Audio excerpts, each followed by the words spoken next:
So Zion may not reach that level, but I still look at him as someone who can be one of the all-time greats, and I hope that he can get to that level and reach that potential.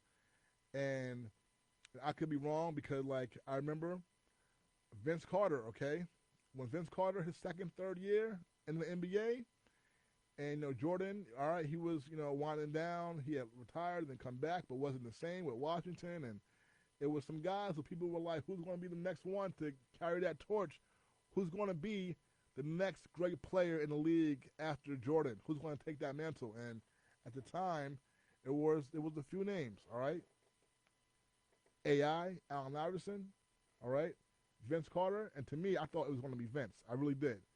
It turned out to not be the case, and I feel like Vince Carter's peak, his peak was like his third year in the NBA. He had a great career, but after his third year in the league, where he had that great playoff series against Philadelphia. Well, first before the Philadelphia series, this is the spring of 2000 now, folks.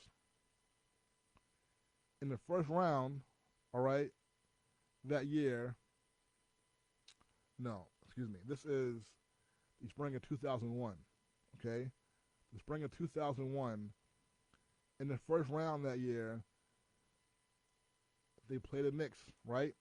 The previous year, the Knicks they sweep Vince Carter and Tracy McGrady in a very competitive three-game series. It was a sweep, but all three games were tight. Toronto could have won any of the three games.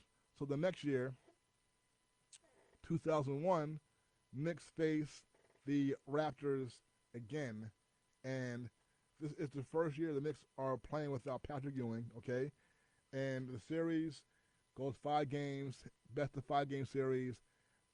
Toronto wins. Next series, Toronto plays Philadelphia. Allen Iverson versus Vince Carter.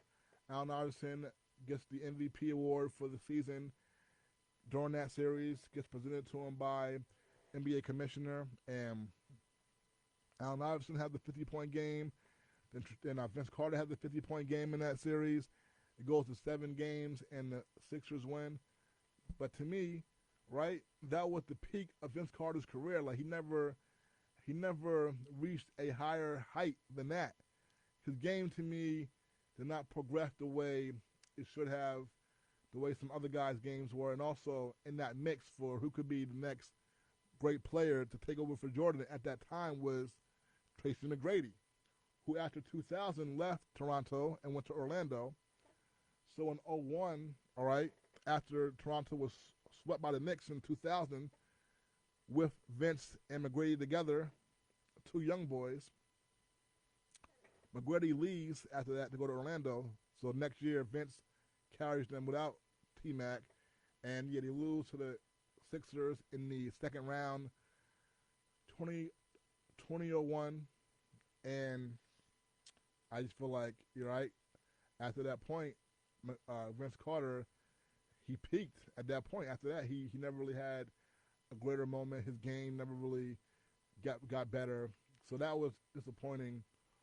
But so I was wrong because I was saying at that time that Vince is going to be the best of all these guys. Kobe, AI, McGrady is going to be Vince, but that did not turn out to be the case. Even though Vince went on, he had a lot of really good years after that. Came to New Jersey, had a lot of really good years with Kidd and Richard Jefferson, but he never took over the way I thought he would.